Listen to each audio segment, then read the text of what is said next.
Sam Simons called himself the Dementia Man, and unlike most other people living with dementia I know, he is using his story to inspire others and to turn his experience into deep questions and reflections that he not only has with his family, but also with the wider community.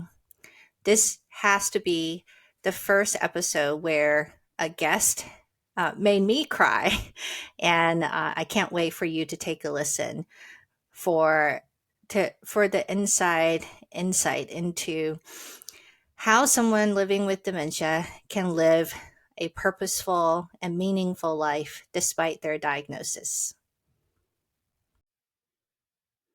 Welcome back to Ask Dr. Mia podcast. Today I have a special guest with me, Sam Simon.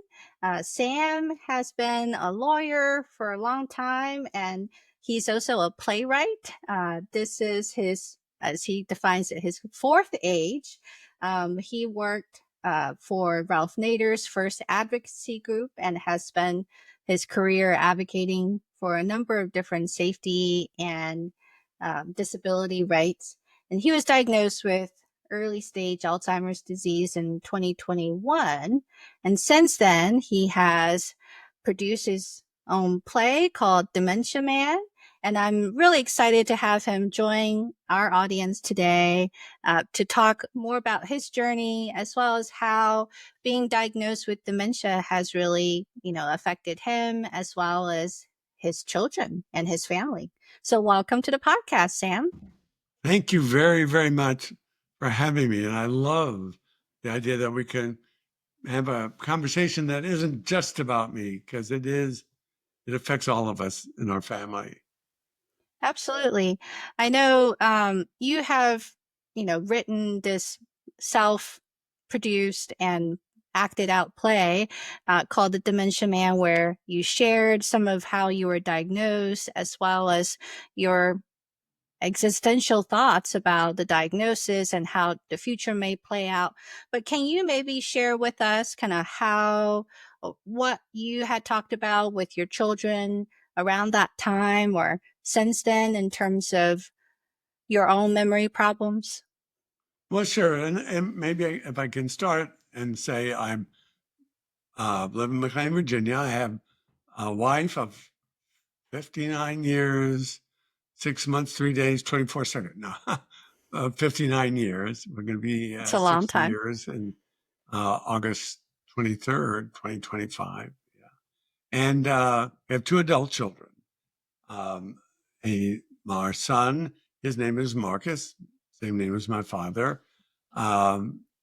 And they live nearby. Our son lives a 5-minute drive away. He's a lawyer. He's also a public official, by the way. He's a member of the Virginia legislature, and he's 26 in seniority out of 100. Yikes. Anyway, so he's been doing that for the last decade. He's also has a law practice. Our daughter, Rachel, so my son's name, Rachel, named after her grandmother, Rose, is a pediatric dentist. But one's a lawyer, the other's got to be a doctor. No. And she lives in Maryland, not too far from us, but it's, when one lives 5 minutes, 45 minutes in the drive with traffic can be 3 hours. Sure. And we have 4 grandchildren. Each of our children have 2 children. And so we feel in some ways so lucky that we live in an area and our children and grandchildren are near us, although 2 of our grandchildren are away in college, and next year the third one's going to go there. Boy, does time pass fast. But so, yeah, I don't know if they noticed the earlier symptoms. I didn't necessarily notice them as being distinct. I owned my own company for a long time. I was successful in my business. I had sold the company our big first family deal with health challenges was when my wife, Susan, was fine now, went through advanced breast cancer. Uh-huh. And there was a time when the doctors pulled me aside and said, get ready. That, a lot of things happened. My son was in the Army at the time. They were scheduled to go to Korea. They got a compassionate change of orders to live nearby and be Oh, wow. here. My daughter was in dental school at the time, and I was her care partner. I've learned, and she's an unlikely survivor. We're very thankful for that. Very unusual now that the roles are changed. Uh-huh. And so we're a family where that happened. Um, and it's so different because in part, when you have, mine's not moving that fast. It's not like from uh-oh to oh. Right. And I don't have a cure option. Susan did and is an unlikely survivor.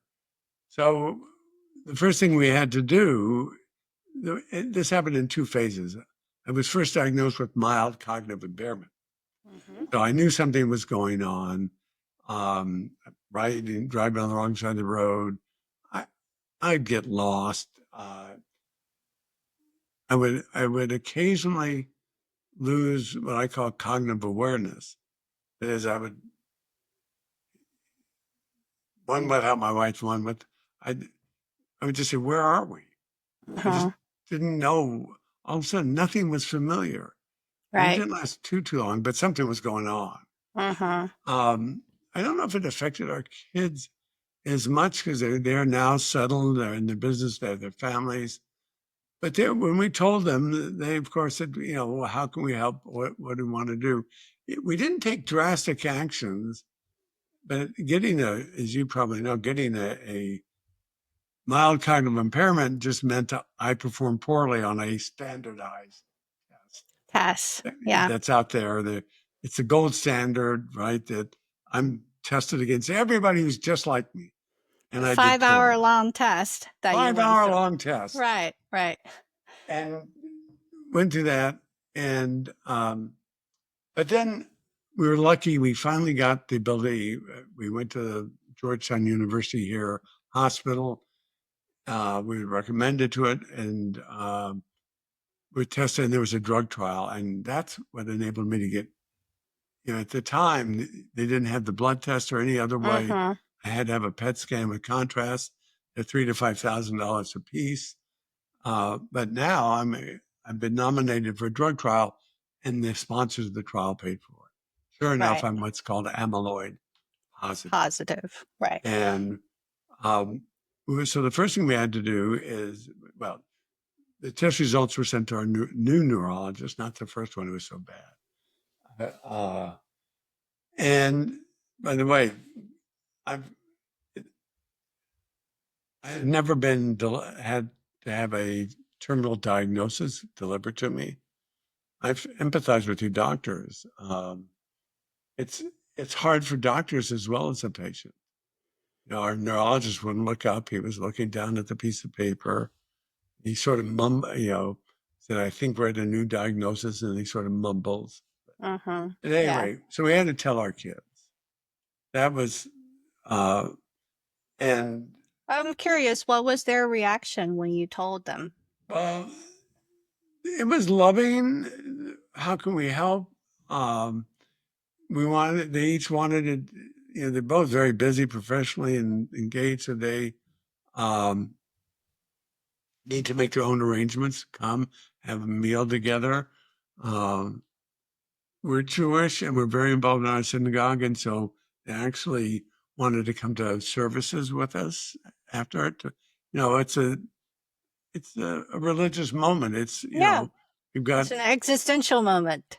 an existential moment, and Right. so they're loving and they're caring. Um, I'm trying to remember who told us the first time to do the first thing you need to do, and who was? Maybe it was our accountant. Maybe it was our son. So our son's now a lawyer. He's got a practice in Virginia. You're not a full-time legislator, so he's a practice. It's a real estate law, but I don't think it was him. Somebody told us, you need to see your estate lawyer, which was not obvious to us. Right. No, you didn't hear that from your doctors. No. Yeah. And the estate lawyer said, we're going to have to go through all your financial stuff. I think it all ought to be in the name of your wife or your children. You need to rearrange who's second and, second. We need to meet with your children. Uh-huh. So I think that was the most dramatic moment for everybody. It makes it more real Right. in some ways. So, we get a lot of work done and things. And, just it's a practical kind of thing. We meet in his office. I had never thought of it at first, but he had talked to us about client and who had not taken himself or off his checks required two people. And he wrote this gigantic check for somebody in fraud. I still think I would never do that, but I don't know. Right. It's hard for the person with dementia to know what they don't know, right? What they don't remember. Or how it'll affect me. So the kids have to hear this too. So Right. we're lucky. They're very mature. We are fortunate. There were times when everybody was growing up and, our son, the lawyer and public official, we won't tell too much about him, but he was a kid, but he was a tough kid. Anyway, Well, it sounds but like you guys have had some really tough conversations, both, in terms of your wife's pretty sudden diagnosis of advanced breast cancer, but also, once you did start the process of estate planning and the legal documents, that was another opportunity to kind of talk with your well, they're children. deep Yeah. conversations, Yeah. existential conversation, and we are lucky because they have to decide among them which sort of level of authority each has. We're sort of worried about it. Should our son or our daughter or both and have authority over checking accounts? Should they be the second? Who should be on the powers of attorneys, first Right. and second? We're going to create competition between each other?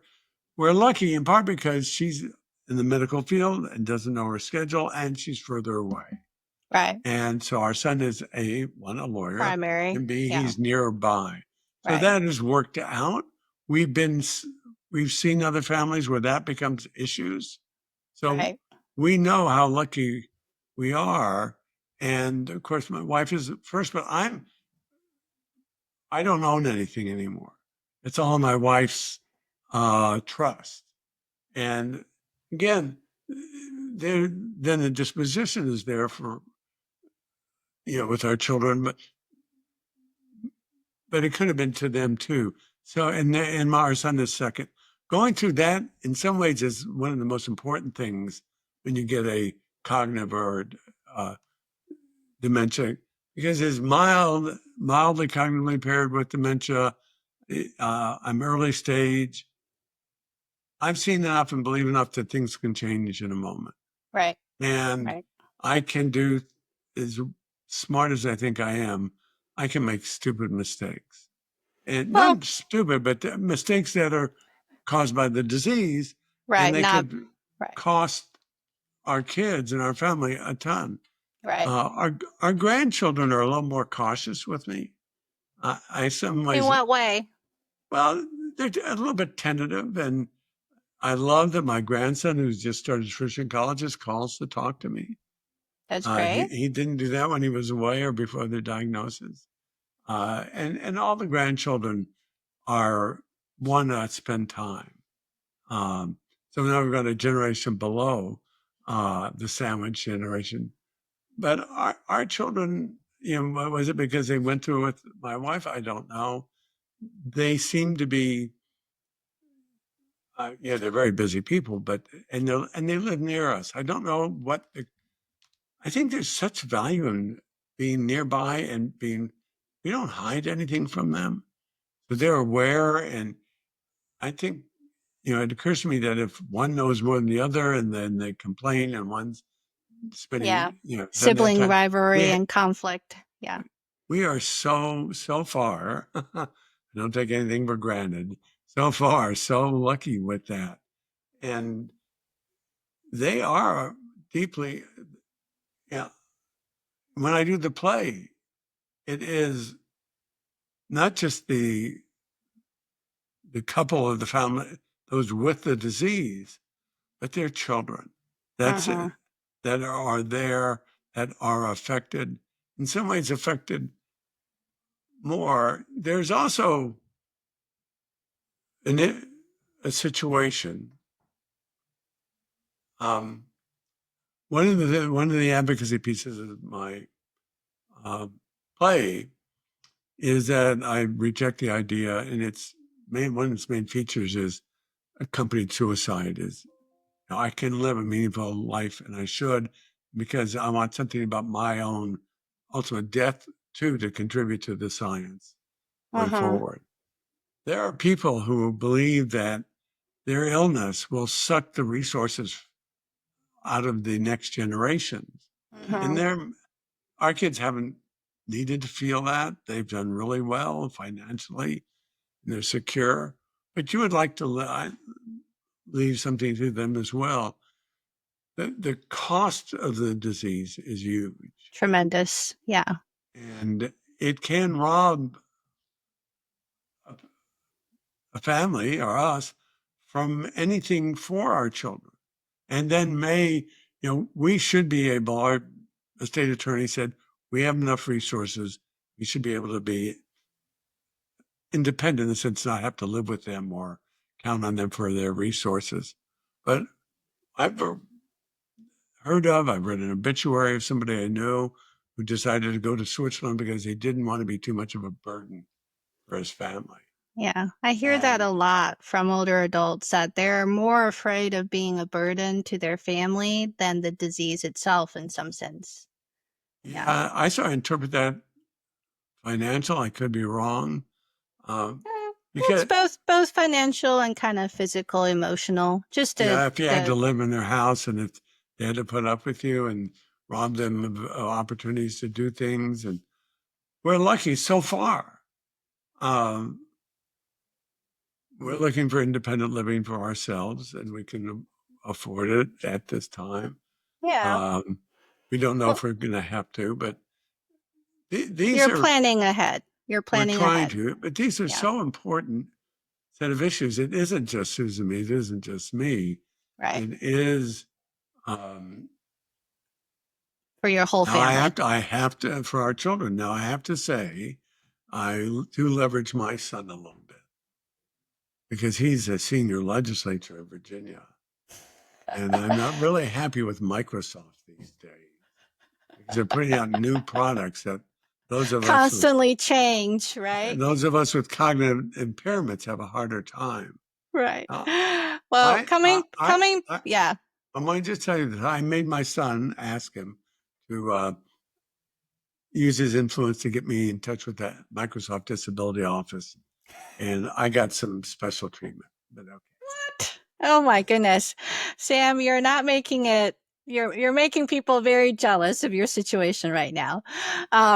But I do want to go back to the driving because that's a common issue, especially for older men in terms of, driving safety, just a discussion of stopping driving, or even kind of safety related checks in place. Tell us how did that play out for you and your family? Well, it is playing out. Uh-huh. Um,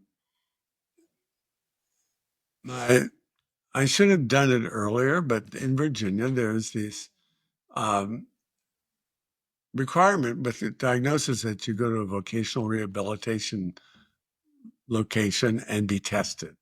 Right. Because we switched, our first neurologist Neurologist to the experience was second so one. difficult. Yeah. We went instead to somebody new. He didn't think I was that bad, but I didn't want to risk it. Right. One, I didn't want to inadvertently get in an accident.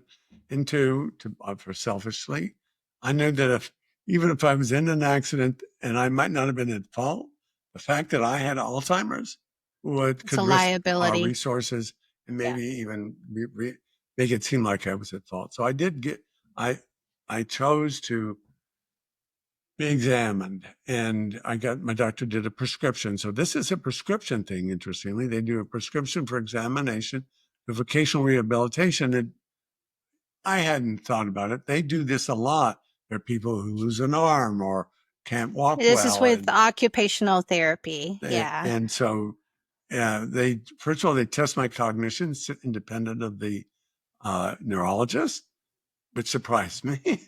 And then I go out with a driver. And I can driver's ed again because they have their. Yeah. I didn't know this as it was happening until she told me, the person in the car. She said I had to hit my brakes twice. She said, "You had brakes?" So she made me take it again. And she gave me an okay with the qualification that I have somebody in the car with me, not to So drive she very was far distances by so myself. she was driving in the testing car with She her was in own the testing brakes? car with me. I was driving. Okay. I didn't realize that she had her own pedals. Oh yeah, just like driver said. Just like driver said. It's full cycle. Yeah, and it may have been a level of anxiety. I don't know, but I Oh did yeah. it I mean, twice. it's nerve-wracking. So we have only one car now. It was not like, let's get rid of it. It was one of the cars died, and we said, let's make it work with one. That way, we're most likely to be together. Right.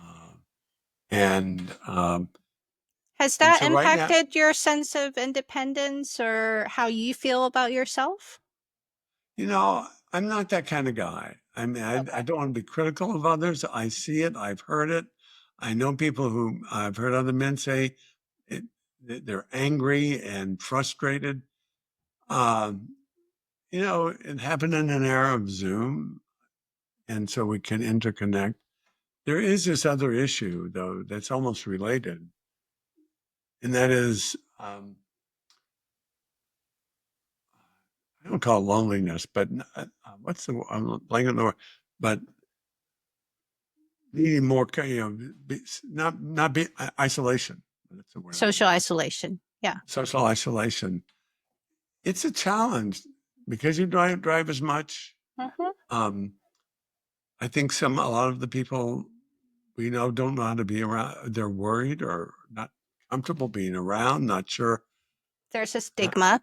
Yeah. how to be. It's a stigma of sorts. It's just they're like your government. So as a result, uh, we feel isolated. That's why we are looking at senior living for ourselves. Uh-huh. We're not there yet, wanting to do it yet, though the demand in our region is huge. One Oh of the yeah. places we Everywhere. considered, they had a 900-person waiting list. Yeah, Uh, that would take forever. That would take forever. But well, they have ways to, they ask if you put a little bit more money down that place. There are others we're looking at. We haven't put our name down on one, but we have a separate room. In our basement area has a guest room. If there's also an adult daycare near us, so we're looking at those options. I know talking to me, it's interesting. People see me, we'll have this conversation. Oh, you're fine. Well, they don't know what goes on behind. Yeah. And even Yeah. for our kids, they don't always say it. But then, you forget appointments. This whole issue of, forget where your keys are. So everybody says, I do that too. What I learned, and somebody told us, is, yeah, your wife might forget where her keys are, but she can trace her steps. I can't. Right. I don't know where I was earlier that day or where they might be. Yeah. But those are small things. The driving, getting lost, not being sure where you are, not recognizing the streets. Traveling is very difficult. I used to travel all the time. In fact, I used to work half time in New York City, so I'd commute every other week. When we fly and go to performances, we have to leave a day early. I'm a big advocate, by the way, in my show for some changes. One is I want, Susan give her a name. She's my cognitive navigator. That is her role in life. And She's your brain. But it's so, I mean, in plays, she sits in the front row with a script. I have my script, getting through airports, um, dealing with what used to be familiar and routine, and now is, every trip is new. People don't Uh-huh. understand that. Uh-huh. Yeah, I've seen the line before, but where is it and how am I supposed to do it? And um, so it's helpful, and it's our kids are great. They if they can be there and be at something, um, I think we see. Well, we're at a we have one grandchild still in sports that we should be seeing more of their stuff.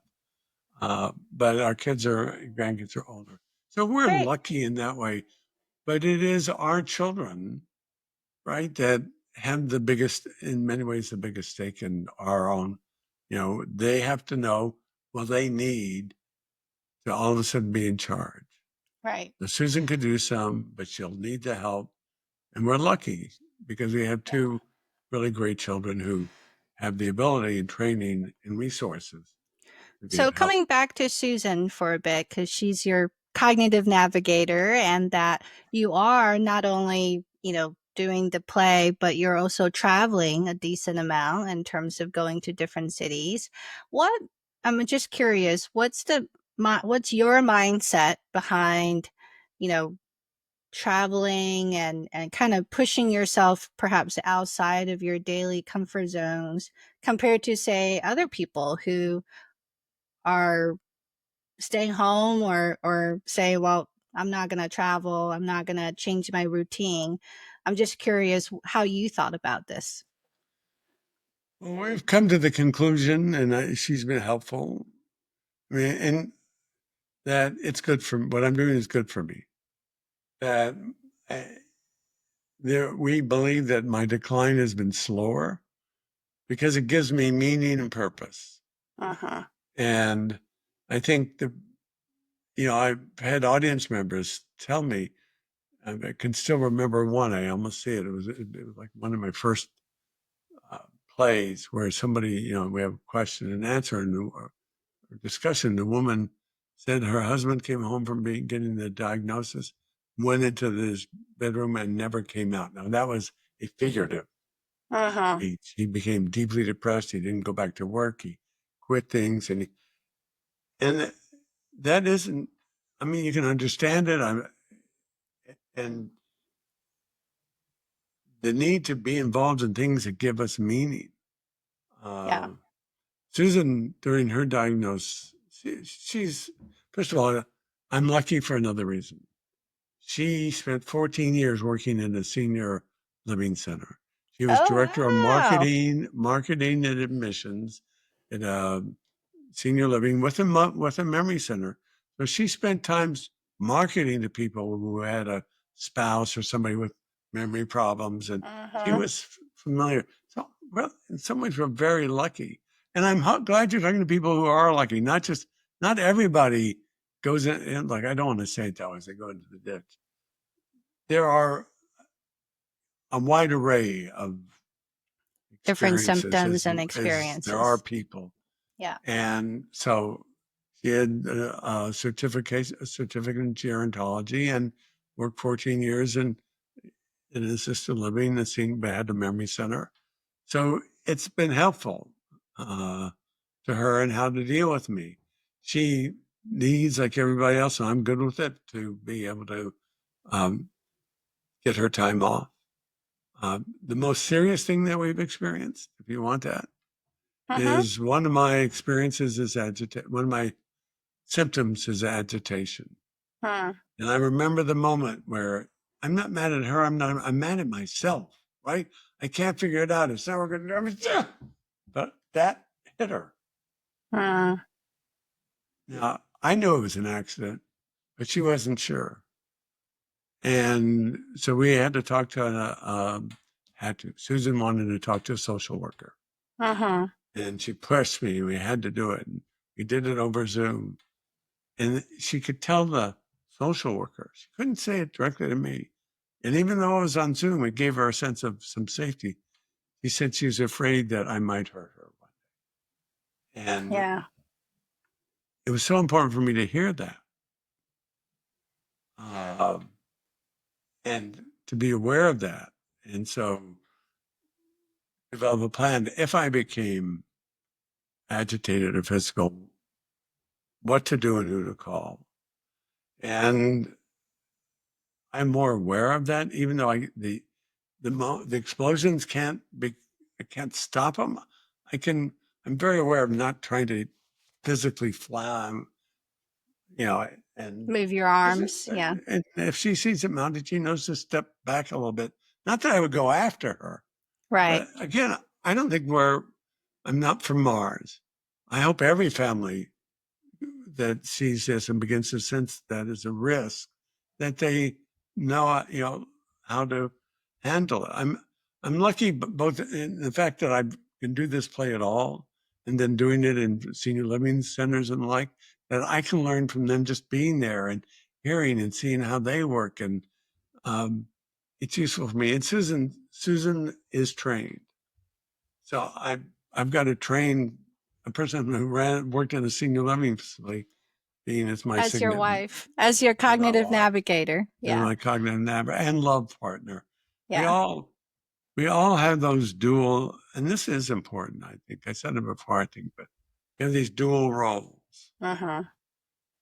She cares for more. She gives me care. She's my cognitive navigator.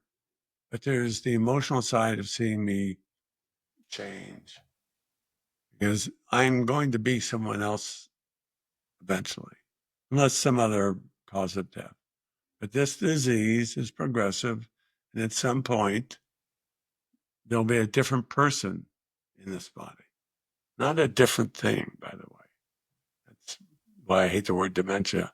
And I wrote a poem. I do some poetry.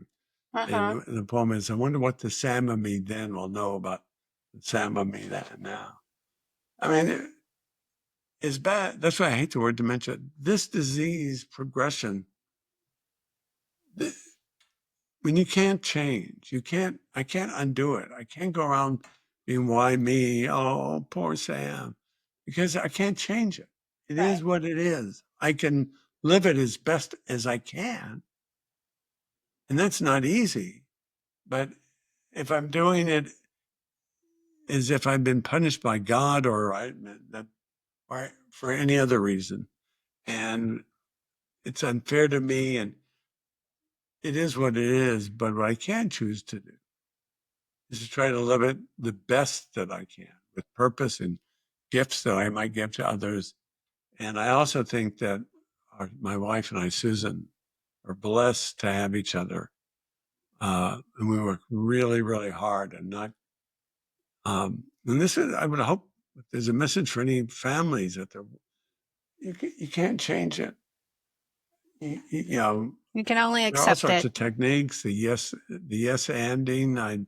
There's a well-known person in this field, Teepa Snow. I don't know. Yeah, I know Teepa. Kind of the improv method of, yes and.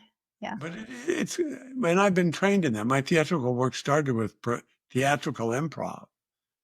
And, Susan and I joke that she's the no woman, and I need to change that in her. But, and it's an instinct. No, you can't. No, we can't. No, we can't. Yes, we can do that. And the and is finding a way around the impossibility. Right. But it's helped with our kids too, and they've seen it. So we're lucky that way. But they are. It is a dramatic effect on their lives. They're aware of it. They're available. We go to our son for all sorts of legal or help on things like that. And our daughter will call and ask medical questions that she'll tell us that's not my field sometimes, but she can give us guidance. Yeah. Yeah. It's a pediatric dentist, so the other age spectrum, right? Yeah.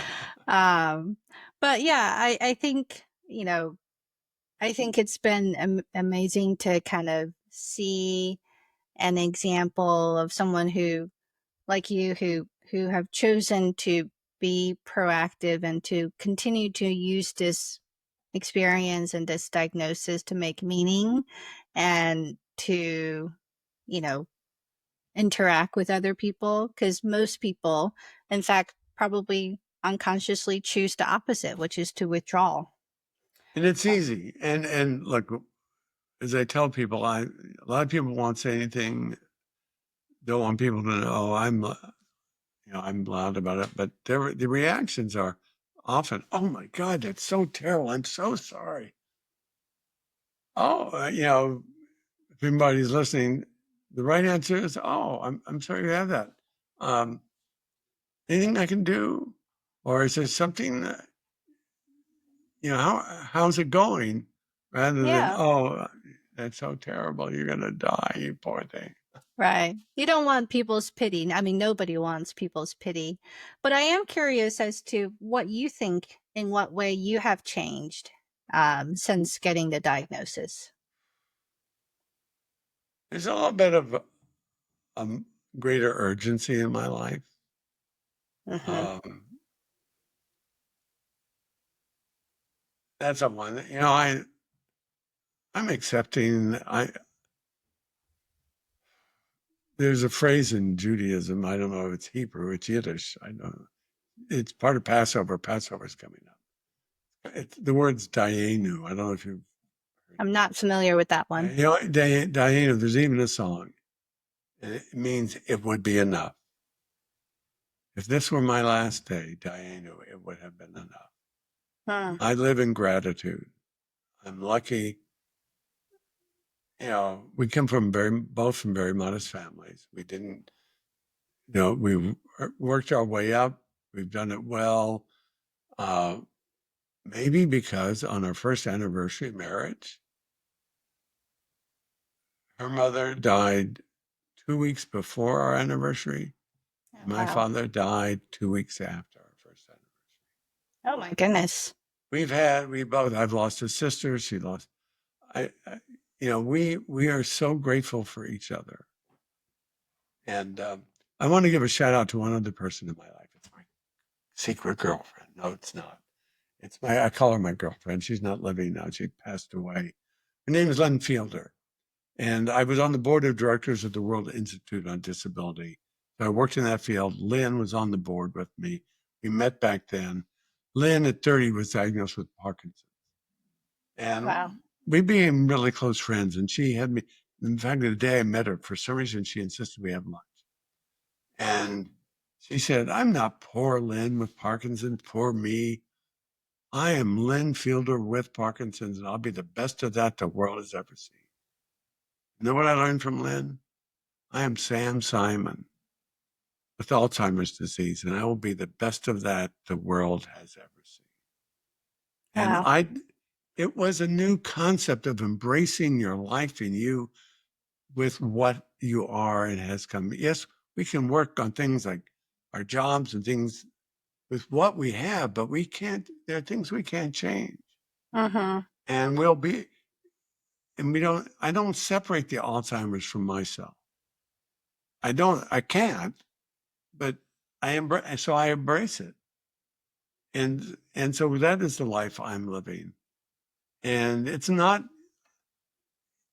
I don't want to say it's been easy, maybe because we went through with Susan and other things, maybe Hmm. because I've been trained in improv and have worked in the disability world. For some reason, I happen to think, and I've worked at the top levels of the American disability movement with some of the founders and most uh, impactful people. And I didn't understand. I often wonder, why was I doing that? Maybe I was getting ready. That sounds woo-woo like. No, no. I, But I mean, I think your life experience has definitely shaped how you've, taken this disease and really turned it into advocacy and meaning making. and whatever what I think anyway, I don't want to judge anybody. I hope people can, if anything, this might help, that they can reimagine their journey, embrace it. And yes, family, it is in some ways all about that. I am aware that not every family is as lucky as we are. We are not dysfunctional. Yeah. How's Well, that what for a would negative? We're That's there are great. no big fights and there's no big well, that side of the family. We're lucky, and Uh, we've seen the opposite.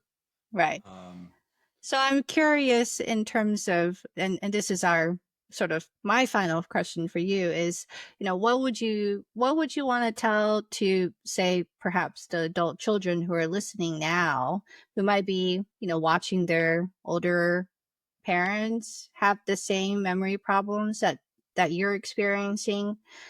What would you like to tell them? love them. Hard stop. You know, I've come to believe that our ability, Susan and mine, and I don't Mhm. think this is just for us. It would be the same with children. The ultimate act of love, I mean, in a really deep meaning of the word, is to be there for someone in your life, a parent, a spouse, but a parent, as they are about to take their last breath, and let them know their love. You're holding a gift beyond value, an unimaginable gift, to let that older person in your life know that you love them and have always loved them, and that as they take, that they feel your love as they take their last breath. You know, if they've turned into an agitated and angry person, you still love them. And I think that would be my advice. And the gift back to you from that act is you've been able to show that and give that gift. So hopefully they'll allow you, will take it. But and it is an act, it's active love, the expression of love, being there when you need to be. It doesn't mean you have to go broke. It doesn't mean you should put yourself in danger. No, these are real questions with people. It doesn't mean, again, there are ethical things that if you're in a relationship, if my children ever, if I were in their house and they felt I could hurt them, they don't have an ethical obligation to keep me in their home. They do have Right. an obligation to see that I'm taken care of. But Right. they don't put yourself in danger. But I don't Right. think that's what we're really talking about. I think Yes. it is that act of love. I think this is the first time that I've had a guest make me cry. um, but the reason why I wanted to explain, my own emotions is that uh, um, my mom passed last year from cancer, from ovarian cancer, and I mean, I think her passing is a big reason why this particular podcast has been sort of reframed in terms of its target audience into sandwich generation folks, because I was one. And I just think what you said earlier in terms of sharing that love, and I was there, and not for her final moment, because I'm pretty sure she waited until I left, before she passed, with just my father present. But um I think, Yeah. at the end, it's just love that matters. So, And absolutely. And for that generation, again, I do want to say that this disease makes it hard sometimes right. because their parent may have become someone else, at least externally. Yeah. They were never, but they're always who they were in your memory and for what they did. And they represent that, if nothing else. I hope it doesn't ever get to exactly that point. But you can still feel and see that in them. And so, I mean, it's like I said, it's hard stop. There is, I've learned that it's a lesson hard learned and over time. So maybe it's a gift of people, and particularly young people, can hear that. And by the way, they're not so young. The sandwich generation, my kids are in their 50s, right? Yeah, right. they're that sandwich Or generation. 60s. Or 60s. Yeah. Or 60s. Susan and I were in some ways, at least we both lost our parents when we were younger. Yeah. And even then, anyway, we're not going to go back over that. But Yeah. I still love this conversation. Well, thank you so much, Sam. Thank you for joining me. And I think for those who are listening, if this episode has moved you, like it has certainly moved me, please share this episode with those that you love, and we will see you next time.